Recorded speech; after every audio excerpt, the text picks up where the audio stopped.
Si tu souhaites te reconvertir en data, tu l'as sans doute vu, on te fait souvent miroiter des salaires mirobolants où on te dit que travailler en data finalement c'est devenir riche comme Crésus et amasser des tonnes d'argent. Le truc, c'est qu'en fait on ne parle pas assez souvent d'à quel point une reconversion en data peut te coûter cher, très cher même. Et pour moi c'est un petit peu dommage parce que effectivement les salaires qu'on te présente sont souvent véridiques, même si parfois ils sont un petit peu augmentés pour attirer le plus de gens possible. Mais pour moi c'est vraiment dommage de ne pas prévenir les gens que, attention, une reconversion en data peut coûter cher et peut finalement s'avérer être une décision désastreuse pour les gens.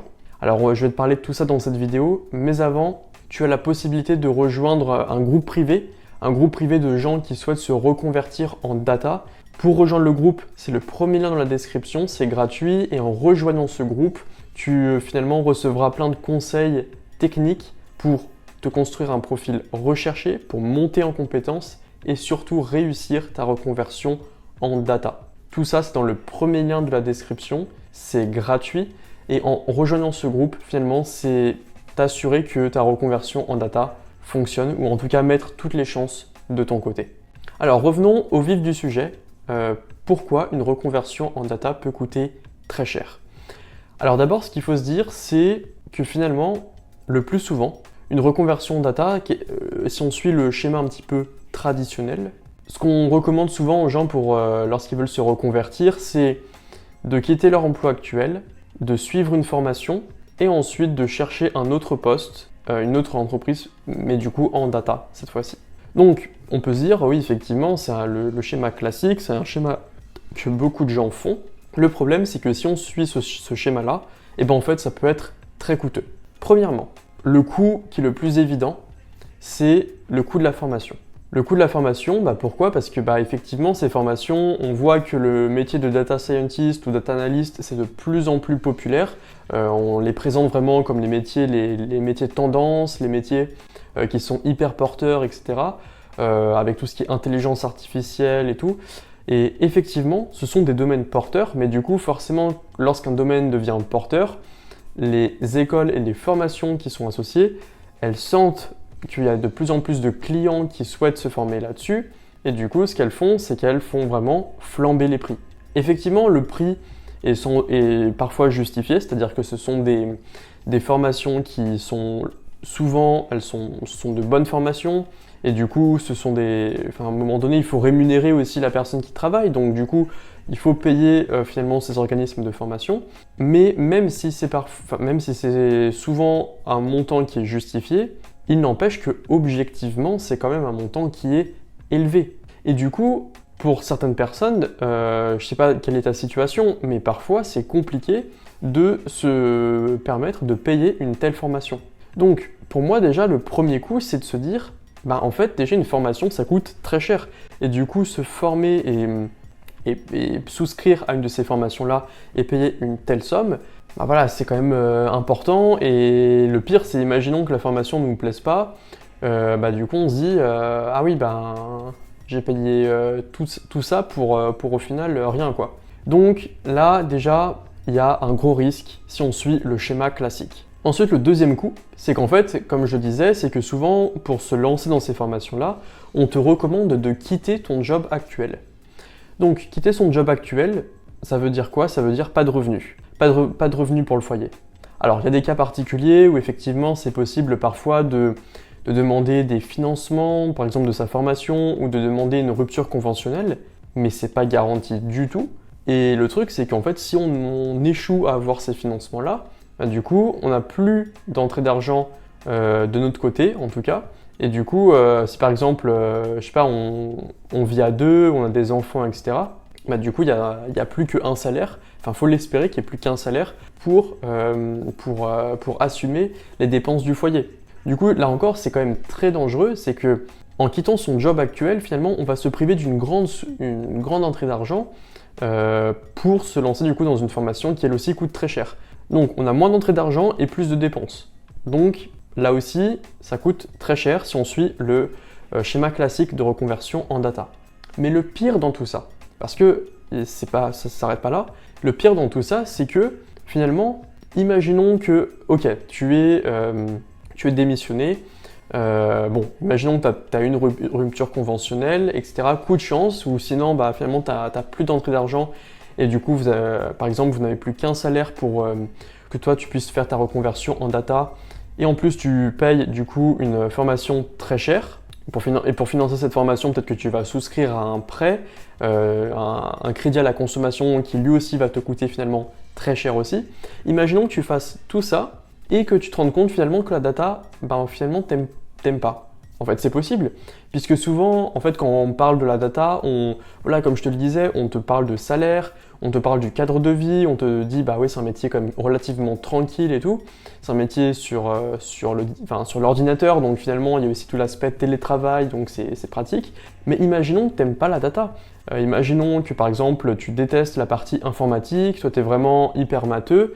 La data, c'est aussi de l'informatique. Et inversement pour les maths, si tu détestes les maths, bah du coup la data c'est pas fait pour toi. Et imaginons que tu détestes les deux, ou que du coup tu te sens que c'est pas ton truc, finalement il y a des fois des domaines où on se dit bah on aime l'un et l'autre mais c'est pas nos trucs, ça nous branche pas.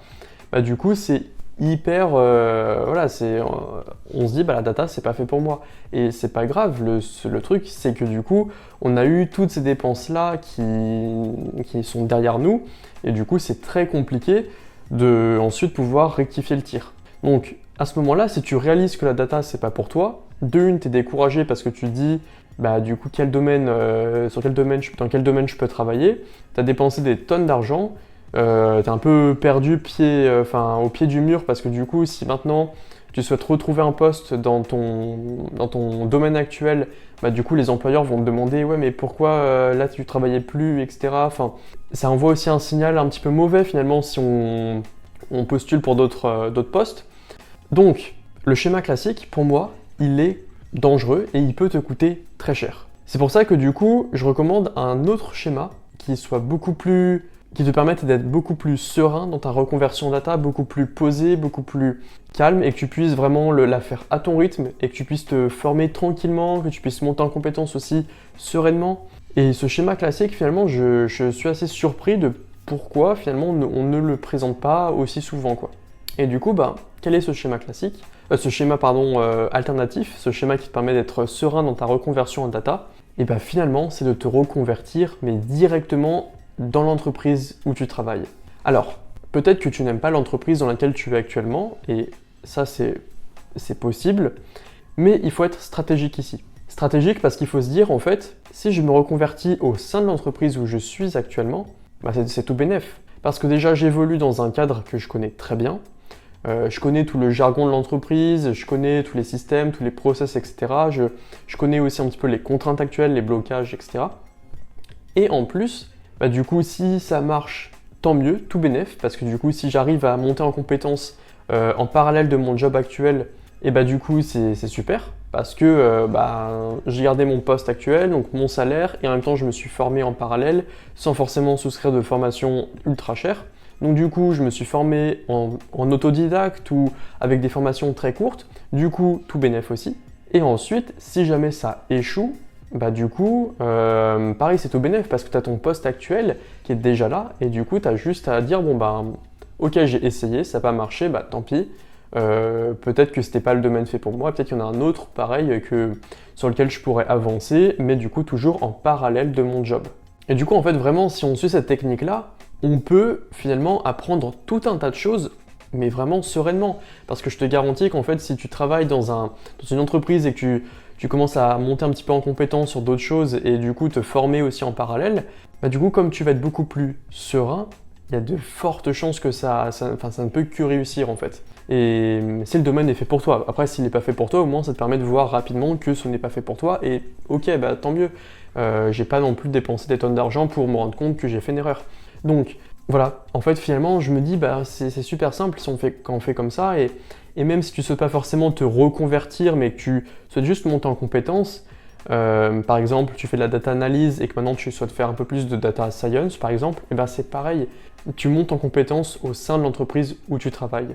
Et en faisant ça, franchement ça ne peut que mieux marcher parce que même ton employeur va être content puisque il va voir que tu peux faire plus de choses Et du coup, il va se dire, bon bah ok, en fait, cette personne-là, je lui fais déjà confiance puisque je l'ai employée.